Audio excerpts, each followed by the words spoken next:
High மக்களே, வணக்கம். ஒரு வழியாக எலெக்ஷன் முடிஞ்சு ஸோ எல்லாமே ரிசல்ட்டுக்காக வெயிட் பண்ணிகிட்ருக்கோம். எலெக்ஷன் முன்னாடி கட்சிகள் எப்படி போட்டா போட்டு போட்டின்னு இருந்துச்சோ அதே மாதிரி ரிசல்ட்டுக்காக எல்லாமே போட்டா போட்டு வெயிட் பண்ணிகிட்ருக்காங்க. எலெக்ஷன் முன்னாடி என்னென்ன டிஎம்கே வந்து ஃப்ராடு பண்ணிச்சோ அதே தான் எலெக்ஷன் முடிஞ்சு ஃப்ராடு பண்ணிகிட்ருக்காங்க. எப்படியாச்சும் ஜெயிச்சணும். ஸோ அது வந்துட்டு வழியே இல்லை. பொதுமக்கள் வந்துட்டு யார் ஜெயிக்கணும்னு சொல்லிட்டு முடிவு பண்ணி ஓட்டு போட்டு வச்சுருக்காங்க. ஸோ அதில் வந்துட்டு இப்போ நம்ம பார்க்க போகிறது அதில் வந்து டிவிக்கே தான் வின் பண்ணோம் அப்படின்னு 99% எல்லாமே வந்து ஊடகவியலாகட்டும், செய்தியாளர்களாகட்டும், யூடியூபர் விமர்சகர் ஆகட்டும், நீங்களாகட்டும், நானாகட்டும், யாருமே வந்துட்டு எல்லாமே டிவிக்கே தான் வரணும்னு எதிர்பார்த்துட்டு இருக்கோம். அதுக்காக மட்டும்தான் நானும் கண்டிப்பாக ஜெயிச்சு சிஎம் ஆகணும்னு சொல்லிட்டு நம்ம வில்வித்து விஜயன் ஸோ திருச்செந்தூர் செந்தில் ஆண்டவர்கிட்ட போயிட்டு வேண்டுதல் வச்சுட்டு வந்திருக்கார். இதுக்கு எவ்வளோ விமர்சனங்கள் வருது. ஸோ அதை பற்றி தான் நம்ம பார்க்க போகிறோம். ஸோ விஜய் வந்துட்டு ஸ்டார்டிங்லேருந்தே படங்கள் நடித்து அவங்க அப்பா துணையோட படங்கள் நடித்து வெற்றி பெற்று முன்னுக்கு வந்து பெரிய ஆளாகி அவரோட திரைத்துறையில் உச்ச நட்சத்திரமாக இருக்கார். இப்போ கரண்டில் ஜனநாயகம் படம் வரைக்கும் டாப் ஹீரோ அவர் தான். ஸோ ஒரு டயத்தில் ரஜினி இருந்தார், கமல் இருந்தாங்க, அவங்க எல்லாம் ஃபீல்ட் அவுட் மீன்ஸ் அந்தளவுக்கு க்ரௌடு இல்லை. ஸோ படங்கள் இல்லை. ஏன்னா எல்லாருக்குமே வந்து ஏஜ் ஆகும்போது அந்த அந்த ஃபோர்ஸ் இருக்காது. ஸோ அந்த ஃபோர்ஸ் இருக்காது. அந்த படங்கள் வந்து அவ்வளோ ஃபோர்ஸை எதிர்பார்க்க மாட்டாங்க மக்கள், கூட்டம் கூட மாட்டாங்க. ஒரு கட்டத்தில் ரஜினி கமலுக்கு அவ்வளோ போட்டா போட்டி வரும். எம்ஜிஆர் சிவாஜிக்கு எப்படி இருந்துச்சோ அவ்வளோ போட்டா போட்டி ரஜினி கமலுக்கு வரும். அவ்வளோ சூப்பர் டூ பீட் படங்கள் 2 பேருமே கொடுத்துருக்காங்க. ஸோ வந்துட்டு ஒருத்தருக்கு சலிச்சவங்க இல்லவே இல்லை. இவர் சூப்பர் ஸ்டார்னா இவர் உலக நாயகன் சொல்லிட்டு அவ்வளோ ஒரு நடிப்பில் சிறந்தவர்னா இவர் வசூலில் சிறந்தவர். ஸோ அந்த லெவலுக்கு இப்போ அஜித் விஜய் தான் இருந்தாங்க. ஸோ வந்துட்டு விஜய் வந்துட்டு வசூல் மன்னன். ஸோ அவரோட படங்கள் வந்து நஷ்டீடு ஆகவே ஆகாது. ப்ரொடியூசர் நம்பி போடுவாங்க. மக்கள் அவ்வளோ பேராதரவு கொடுத்தாங்க சினிமா துறையில். அந்த துறையை விட்டுட்டு உச்சத்தில் இருந்து அவர் வாயிலே சொன்னதா உச்சத்தில் இருந்து நான் விட்டு வந்திருக்கேன். ஆனால் எவ்வளோ சம்பளத்தை நான் விட்டு வந்துன்னு அவர் சொல்லவே இல்லை ஒரு கணமும். ஸோ ஆனால் மக்கள் அவங்க அரசியல் இருக்கிறவங்கள 200 கோடி 400 கோடி 500 கோடி வருஷத்துக்கு 1000 கோடி அப்படின்னு சொல்லிட்டு அடித்து விடுறாங்க. எவ்வளோ நான் சம்பளம் வாங்கின்றது விஜய் ஒரு வார்த்தை கூட சொன்னதே இல்லை. நான் உச்சத்தை விட்டு தான் வரேன் அப்படின்னு சொல்லியிருக்காரு. ஸோ எதுக்காக வராரு? திரைத்துறையில் என்னை தூக்கி வச்சு கொண்டான மக்களுக்காக நான் நன்றி கடன் ஆற்ற வரேன், சேவை செய்ய வரேன் அப்படின்னு சொல்லிட்டு தான் வந்திருக்காரு. வந்து நின்று இருக்காரு. அவர் ஸ்டார்டிங்லேருந்து சொன்னதான், நான் வந்து அரசியல் ஆரம்பித்து வந்து மக்கள் மனசில் உள்ள போல, மக்கள் வீட்டில் உள்ள போல, அவங்க எண்ணத்தில் நான் இல்லை. ஸோ போல ஆல்ரெடி நான் உள்ளே போயிட்டு தான் அரசியலே ஆரம்பிச்சிருக்கேன் அப்படின்னு இவர் விஜய் சொல்லியிருக்காரு. ஸோ இது வந்து நல்ல விஷயம். ஸோ அதனால் வந்துட்டு மக்கள் ஏக்கமாக இருந்து இப்போ வந்துட்டு தமிழக வெற்றி கழகம்னா ஃபுல் ஃபோர்ஸாக இறங்கி அடிச்சிருக்காங்க. அரசியல் கட்சி தலைவராக அரசியல் சின்னமாக அறிவித்து ஸோ வந்து விசில் சின்னத்தை வெற்றி பெற செய்யணும் அப்படின்ற முழு வேகத்தில் எலெக்ஷன் பரப்புலாம் நடந்துச்சு. ஸோ மக்கள் அதாவது வெற்றி பெற செய்யறதுக்கான வேலையை பார்த்துட்டாங்க. ஸோ ஓட்டும் போட்டுட்டாங்க. வெளியூர்லேருந்து கிளம்பி வந்து விஜயை தூக்கி வச்சு கொண்டாடிட்டாங்க. ஸோ இதுதான். ஸோ திரைத்துறையில் அவ்வளோ நம்பர் 1 இருந்த ஆர்டர் வந்து இப்போ வந்துட்டு அந்த துறையை விட்டுட்டு இப்போ அரசியல் துறைக்கு வந்திருக்காரு. மக்களுக்காக வந்திருக்காரு, சேவை செய்ய வந்திருக்காருன்னு சொல்லிட்டு சொல்லியாச்சு. அது எல்லாருக்குமே தெரியும். ஸோ அதனால மக்கள் எப்படி ஓட்டு போட்டாங்கன்றது உங்களுக்கும் தெரியும், எனக்கும் தெரியும். ஸோ அலையாக வந்தாங்க, கூட்டமாக வந்து ஓட்டு போட்டாங்க. ஸோ நிறைய பேர் சென்னையிலேருந்து ஊருக்கு போக முடியாத சுச்சுவேஷன் ஆகிடுச்சு. ஸோ ஃப்ளைட் பிடிச்சி ஃபாரின்லேருந்து ஃப்ளைட் பிடிச்சி வந்தவங்க போய் ஓட்டு போட்டாங்க. இங்கே இருக்கிறவங்க போக முடியாமல் போயிடுச்சு. எல்லாமே இளைஞர்கள் தான் போக முடியாமல் ஆயிடுச்சு. ஸோ இதையும் தாண்டி மக்கள் ஓட்டு போட்டாங்க. போனதில் 85% 90% டச் ஆகலை. ஸோ அவ்வளோ பர்சன்டேஜுக்கு வர காரணமே வில்வித்தை விஜயன் தான். ஸோ டிவிகே தலைவர் விஜய் தான். ஸோ அவர் வந்துட்டு அவரோட அன்பால் அவர் தான் ஜெயிக்கும், ஒரு ஆட்சி மாற்றம் வரணும். ஸோ எனக்கு டிஎம்கே வேணாம், ஏடிஎம்கே வேணாம், இவங்க 2 பேருமே ஊழலாக தான் இருக்காங்க. திருப்பி நீங்கள் என்ன பேசணும், என்ன விமர்சனம் வச்சாலும் சத்தியமாக டிஎம்கே பெருத்த ஊழல், 2வது ஊழல் ஏடிஎம்கே. இவங்க 2 பேருமே செம்ம கொள்ளடிக்கிறவங்க. இவங்களை சுற்றி இருக்கிற காங்கிரஸ் ஆகட்டும், பாமக ஆகட்டும், விசிக ஆகட்டும், எக்ஸட்ரா எல்லா கட்சியுமே இன்க்ளூடிங் சீமான் ஆகட்டும், இவங்களாம் நான் வேலைக்கே போகிறாங்க, மாச சம்பளமாக வாங்குறாங்க. ஸோ எல்லாமே ஊழல் பணம் தான், மக்கள் பணம் தான். நல்லா கோடி கோடியாக வச்சுன்னு சொகுசு காரு, சொகுசான வீடு, சொகுசான பங்களா, சொகுசான வாழ்க்கை தான் வாழ்கிறாங்க. டிஎம்கே ஆகட்டும், ஏடிஎம்கே ஆகட்டும், மற்ற இதர கட்சிகள், சப்போர்ட் கட்சி எல்லாமே வந்து எக்ஸாம்பிள் ஃபார் எக்ஸாம்பிள் அன்புமணி பொண்டாட்டி கிட்ட 300 கோடி ரூபாய் சொத்து, 63 கோடி ஏதோ சொத்து இருக்குன்றாங்க.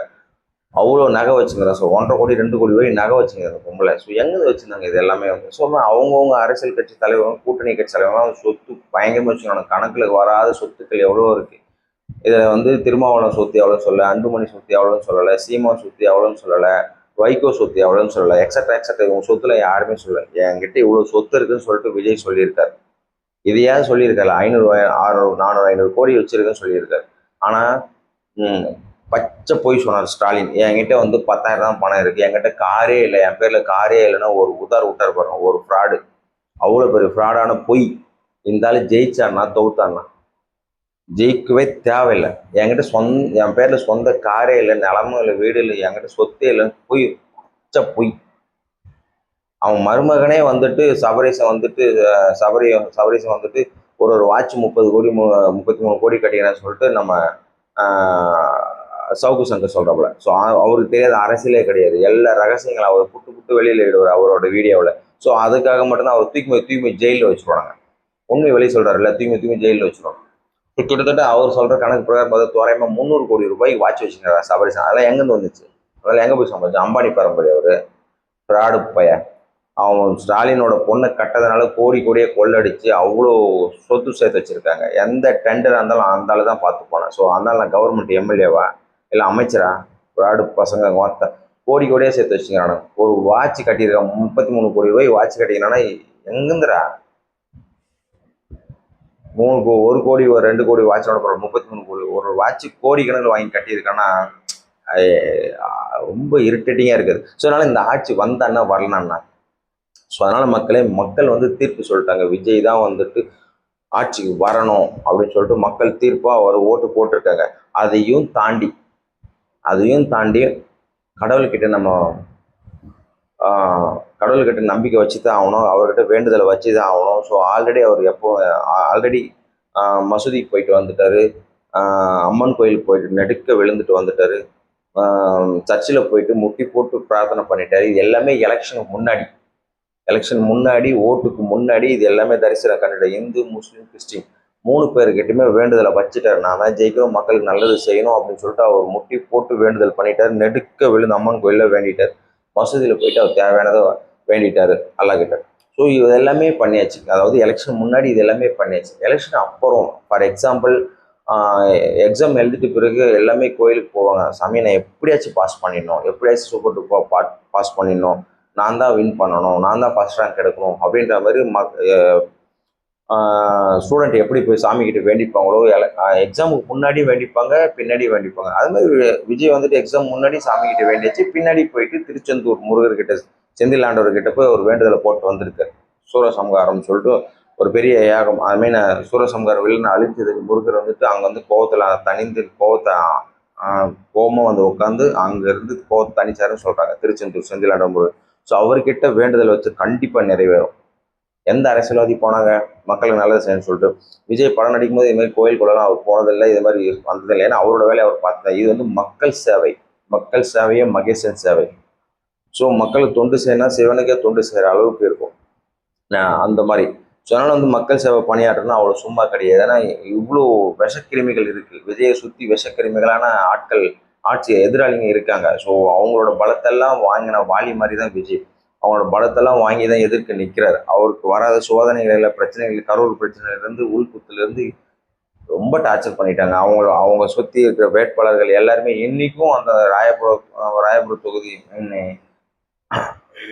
துறைமுக தொகுதியில் சேகர் பாபுவும் இன்னொரு அசோக்கும் முட்டிட்டு தான் இருக்காங்க. பாவம் அவங்க கூட இருந்து அடித்து உடைச்சி மண்டையை உடைச்சி அசோகோட லாயரை மண்டையை உடைச்சி இன்றைக்கும் பிரச்சனை போயிட்டே இருக்கு. அது கூட ப்ரெஸ் மீட்டில் எதாவது சொல்லிட்டு இருக்கு, மிரட்டல் வந்துட்டே இருக்குது அப்படின்னு சொல்லிட்டு. தூக்கப்படுற சேகர் பாபு நாய் அதுக்கு என்ன வேண்டியிருக்கும்? மொத்தம் அவனா ஏடிஎம்கேல இருந்து இப்போ ஃப்ராடு பையன் ஊழல் பண்ணி தான் தூக்கி வெளியே போட்டான்னு சொல்லிட்டு டிஎம்கேல வந்து ஓட்டினான். இதில் வந்து அமைச்சர் பதவி கொடுத்து கோயிலையும் கொள்ளடிக்கான். அவனா வந்துட்டு கடவுள் பார்த்துப்பார். அவன் எவ்வளோ கோயிலோட சொத்தை கொள்ளடிச்சு அனுபவிச்சு ஜாலியாக இருக்கணும், அதை வந்து கடவுள் கண்டிப்பாக பனிஷ்மெண்ட் கொடுப்பார். மக்கள் தேவையான பனிஷ்மெண்ட் கொடுத்துட்டாங்க. இந்த ஆள் ஜெயிக்க மாட்டான், துறைமுகத்தில் ஜெயிக்க மாட்டான், டிவிக்கே தான் ஜெயிக்கும். ஸோ இது ஜெயிக்க வைக்கும். மக்கள் வந்துட்டு திருந்தி ஓட்டு போட்டிருந்தாங்கன்னா கண்டிப்பாக மக்கள் வளம் பெறுவாங்க. இல்லை மறுபடியுமே அதே ஊழல் சின்னத்துக்கு ஓட்டு போட்டிருந்தாங்கன்னா ஒன்றுமே பண்ண முடியும். அதை சொல்லுவாங்களே, கடவுள் கூட காப்பாற்ற முடியும். ஸோ அதனால் வந்துட்டு விஜய் வந்துட்டு நான் தான் ஜெயிக்கணும், நான் தான் நல்லது பண்ணணும் மக்களுக்கு, என்னோட வேண்டுதல் நிறைவேற்றும் முருகா அப்படின்னு சொல்லிட்டு அவரோட காலில் போய் விழுந்துட்டு வந்துட்டாரு. இதுக்கு அவர் நல்லது தான் பண்ண போயிருக்காரு. இதுக்கு தனிப்பட்ட முறையில் அழகா ஒரு வாடி டிஸ்டர்ப் பண்ணக்கூடாதுன்னு சொல்லிட்டு நடுராத்திரியில் போயிட்டு ஃப்ளைட் பிடிச்சி போயிட்டு அவர் செலவு பண்ணி வெடிகாலத்தில் வந்துட்டு என்ன பூஜை சிறப்பு பூஜையோ அது எல்லாமே பண்ணிட்டு அழகா வந்திருக்காரு. அங்கேயும் கூட்டம் அலமோது. அவருக்கு பவர் இருக்கு. முருகன் கோயிலில் எவ்வளோ கூட்டம் சேருமோ அந்த அளவுக்கு விஜய் என்ற விஜய் வந்து இப்போது நிலைமைக்கு கடைசியா சாமியா தான் நினைக்கிறாங்க.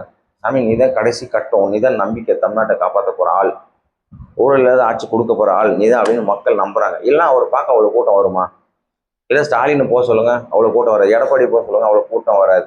அவங்க கூட இருக்குன்னு தான் வருவாங்க. அதே இப்போ வந்துட்டு ஸ்டாலினை ஆட்டின்னு ஊட்டியில் போயிட்டு கொடைக்கானலில் போயிட்டு வாக்கிங் போயின்னு இருக்காரு. அப்பதான் வாக்கிங் அது இருக்கிற மெரினா போகலாம், அங்கே இருக்கிற அபிராமபுரத்துல நடந்து போக வேண்டியதான். இப்போ ஊட்டியில் போயிட்டு மல்லாக்க 10 ரெஸ்ட் எடுத்துட்டு வரோம். 18 வயசு 20 வயசு ஆள் இப்போ தான் ரெஸ்ட் எடுக்கிறாரு. கிளட்டு போய் வீட்டில் போய் உட்காந்து பட்டு ஏசி போட்டு பட்டு தூங்கிய தூக்கு போகிற நிலைமையாக போச்சு. இது அப்பா உங்களுக்கு இது ஆட ரெஸ்ட் தான். ஓ உங்கள் அப்பாவுக்காவது மெரினாவில் கிடச்சிது இடம், உங்களுக்கு அது கூட கிடைக்காது. கோடி கோடி கொள்ளாச்சி வச்சுக்கிற பணத்தை நல்லா தின்னுபிட்டு பணத்தை தின்னுட்டு கம்முன்னு பட்டம் கிடங்க. துபாய் போயிட்டாரு ஸ்டாலின், உதயநிதி ஸ்டாலின் ஆட்டின்னு போயிட்டார் துபாயில். பணத்தை சேஃப்டியாக இருக்கா? யாராச்சும் வந்து பிடிக்கிடுவாங்களா? இல்லை ஈரான் நாட்டுக்கார் வந்து பணத்தை பிடிக்கிட்டு போயிட்டானா அப்படின்னு அவர் போயிருக்கார் பார்க்கறதுக்கு. உதயநிதி ஸ்டாலின் போயிருக்கார், துபாய் போயிருக்கார். இவர் கொடைக்கானலில் போயிட்டு ரெஸ்ட் எடுத்துட்டு வந்துட்டார் ஆட்டிட்டு. இவர் ஒரு ஆள் ரெஸ்ட் எடுக்கிறதுக்கு அவ்வளோ பேர் வேலை பார்க்குறான். இருந்தாலும் யாரையும் வந்து அட்டாக் பண்ண போகிறா ஸ்டாலினை? என் மனம் தீண்டி கூட பார்க்க மாட்டான். சும்மா நானும் பேருக்கு சைக்கிள் ஓட்டுன்னு சொல்லிட்டு ஓட்டுறாப்புல. ஸோ அந்தந்த வயசுக்கு ஏற்ற மாதிரி வேலை பார்க்கணும். சும்மாவே வந்து ஃபிலிம் காட்டின்னு இருக்கக்கூடாது.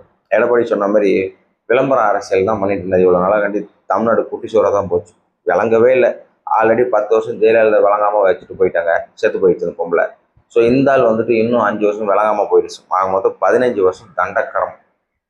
எடப்பாடி இந்த அளவு தண்டக்கரம் ஆச்சு, ஜெயலலிதா தண்டக்கரம் ஆச்சு. கலைஞர் இருக்கும்போது ஓரளவுக்கு பரவாயில்ல போல இருந்துச்சு, கலைஞர் இருக்கும்போது எனக்கு தெரிஞ்சு. ஸோ அதனால் மக்களே விஜய் வந்துட்டு மக்கள் நல்லது பண்ணணும்னு சொல்லிட்டு சாமி காலில் போய் செந்தில் ஆண்டவர் காலில் போய் விழுந்துட்டு வந்துட்டாரு. ஸோ அவர் கண்டிப்பாக அவர் தான் ஜெயிப்பார். முருகனோட அருள் அவருக்கு கிடைக்கும். இதுக்கு பொதுமக்களாகட்டும் மற்ற விமர்சனங்களாகட்டும் அதான் எலெக்ஷன் ஓட்டு போட்டாச்சு. முருகனை அந்த பெட்டிக்குள்ளே போயிட்டு மொத்தமாக விசில் சின்னத்தை அமைக்க கூட போகிறாரா, இல்லை பெட்டிக்குள்ளே ஏதாவது மாற்றம் ஏற்பட போகிறா, இதுக்கப்புறமா யாரோ ஓட்டு போட போகிறாங்களா அப்படின்லாம் நிறைய நக்கல் நையாண்டிலாம் பேசுகிறாங்க. அவர் எங்கேயோ போனார், சாமி கும்பிட தானே போகிறாரு. அவரு வேண்டுதல் வச்சிருக்காரு. முருகர் மாற்றத்தை தராரு தராத போறாரு, நான் மக்களுக்கு மாற்றத்தை தரணும் அப்படின்னு விஜய் வந்திருக்காரு. ஸோ அப்படிப்பட்ட ஒரு நல்ல உள்ளத்துக்கு அவரோட பர்சனல் பிரச்சனை எவ்வளோ இருந்துட்டு கூட நமக்கு என்ன வந்து பர்சனல் ப்ராப்ளம் எல்லாருக்குமே இருக்கும். எவனுக்கும் இல்லாமல் நம்ம எவனே உத்தம புத்திரன் கிடையாது. நீ ஆகட்டும் நான் ஆகட்டும் எவனாகட்டும் எவனமே உத்தம புத்திரன் எவனுமே கிடையாது. எல்லாமே ராமர் கிடையாது. எல்லாமே வந்துட்டு அவன் வேலையை அவன் பார்க்கணும். அதான் சொல்லுவாங்க பக்கத்து வீட்டையே நீ எட்டி பார்க்குறோம், உன் வீட்டில் இருக்கிற அழுக்கு கிளீன் பண்ணு. அந்த மாதிரி வாயின்றது பேசலாம் செய்யும். ஸோ அவர் வந்துட்டு ஊழலை ஊழலாட்சி அகற்றிட்டு நல்லாட்சி தரணும்னு சொல்லிட்டு வந்திருக்காரு. அது கண்டிப்பாக முருகர் வந்துட்டு ஒரு நல்ல தீர்ப்பு சொல்லுவார் மக்கள் மூலமாக. கண்டிப்பாக விஜய் தான் ஜெயிப்பார், நல்லாட்சி தொடரும். அவர் கட்சி கைப்பற்றிட்டாருன்னா அதுக்கப்புறம் எவனுமே இங்கே தமிழ்நாட்டில் வர முடியாது. அவர் இருக்கிற வரைக்கும் விஜய் தான் டிவிகே தலைவர் தான், நல்லாட்சி தான் தொடரும். அதில் சர்க்கிள் விழுந்தால் மக்கள் தூக்கி போட்டுருவாங்க. அது தெரிஞ்ச விஷயம் தான், விஜய் நல்லா தெரியும். நல்லாட்சி தொடரும், ஊழல் ஆட்சி, சுத்தமான ஆட்சி, தூய ஆட்சி நான் கொடுக்குறேன் அப்படின்னு விஜய் சொல்லியிருக்காரு. ஸோ அதுக்காக தான் மக்கள் வந்து ஓட்டு போட்டிருக்காங்க. இது வரைக்குமே எல்லாருமே யூடியூப் ஆகட்டும், செய்திகள் ஆகட்டும், பொதுமக்கள் ஆகட்டும், எக்ஸட்ரா எக்ஸட்ரா எக்ஸட்ரா அரசியல்வாதிகள் எல்லாருமே வந்துட்டு விஜய் தான் வின் பண்ணுவார் அப்படின்ட்டு எல்லார் வாயிலையும் வருது. ஏன் இன்க்ளூடிங் நியூஸ் பார்த்தா குரோம்லாம் பார்த்தா கேலண்டரை அடிக்க ஆரம்பிச்சிட்டாங்க. ஸோ ரகசியமாக போயிட்டுருக்கு விஜய் தான் வின் பண்ணுவார்ன்றது, அவர் தான் வருங்கால சிஎம்ன்றது எல்லாமே முடிவு பண்ணிட்டாங்க. கேலண்டர் அடிக்க ஆரம்பிச்சா ஒரு நம்பிக்கை தான், ஜெயிச்சுருவாட்ட ஒரு நம்பிக்கை தான். ஃப்ராடு எதுவும் பண்ணாமல் இருக்கணும், பெட்டிங்க மாற்றாமல் இருக்கணும். அவ்வளோ ஸ்ட்ராங்காக ஒரு பூத்தில் பிரச்சனைகள் வரதான் செய்து வந்துட்டு தான் இருக்குது. பெட்டி மாற்றாங்களா, அவ்வளோ காலைல ஓட்டு போகிறாங்கன்ட்டு இது என்ன பிரச்சனை? புதுசாக எலெக்ஷன் முடிஞ்சு ஒரு 2-3 நாள் எலெக்ஷன் அறிவித்து 2 நாளில் ஒரு நாள் எலெக்ஷன் முடிஞ்சு ஒரு நாள் பிரேக் விட்டு இன்னொரு 2 நாள் பிரேக் விட்டு உடனே ரிசல்ட் சொல்லலாம். எதுக்காக இவ்வளோ நாள் 10 நாள் 15 நாள் இழுக்கடிக்கிறானே தெரிய மாட்டேங்குது. இவ்வளோ கேப் விடுறானே தெரியும். எலெக்ஷன் முடிஞ்சு 23 4ஆம் தேதி வரைக்கும் எதுக்குன்னு வெயிட் பண்ணான்னு தெரியல. இது என்ன புது கதைன்னு தெரியல. மற்ற மாநிலத்திலாம் சேர்த்து என்றதுக்காக உத்தரப்பிரதேசம் நடக்குது, அவன் அந்த மாநிலத்தை தனியாக எண்ணிக்க வேண்டியது தானே. கேரளா முடிஞ்சிச்சு, தமிழ்நாடு முடிஞ்சிச்சு, புதுச்சேரி முடிஞ்சிச்சு, மேற்கு அவங்க போயிட்டு இருக்கு. ஸோ இவங்க 3 பேருக்கு அறிவிச்சிருக்கலாம், நிறைய சிஎம்ஏ சொல்லியிருக்கலாமே. எதுக்கு இவ்வளோ டிலே பண்ணாங்கன்னு தெரியல கவர்மெண்ட்ல. இதெல்லாம் வந்து ஒஸ்டான டைம். 23 முடிஞ்சு 24 விட்டு 25 26 சொல்லு, 2 நாள் கழிச்சு சொல்லு, இல்லை 3 நாள் கழிச்சு உடனே ரிசல்ட் சொல்லிட்டு போக வேண்டியதானே. மக்கள் யார் தீர்ப்பு எழுதுறாங்க? சும்மா யார் யார் யார் யார் யாருன்னு மக்களை வந்துட்டு ஒரு ஹைப் பண்ணுறாங்க. ஸோ மக்களை போனதெல்லாம் போட்டோம். விஜய் நல்லது செய்யறதுக்காக செந்திலாண்டவர் கிட்ட காலில் போய் விழுந்துட்டு வந்துட்டாரு. ஸோ இன்னைக்கு நியூஸ் பிரகாரம் ஷீரடி சாய்பாபா போறாரு.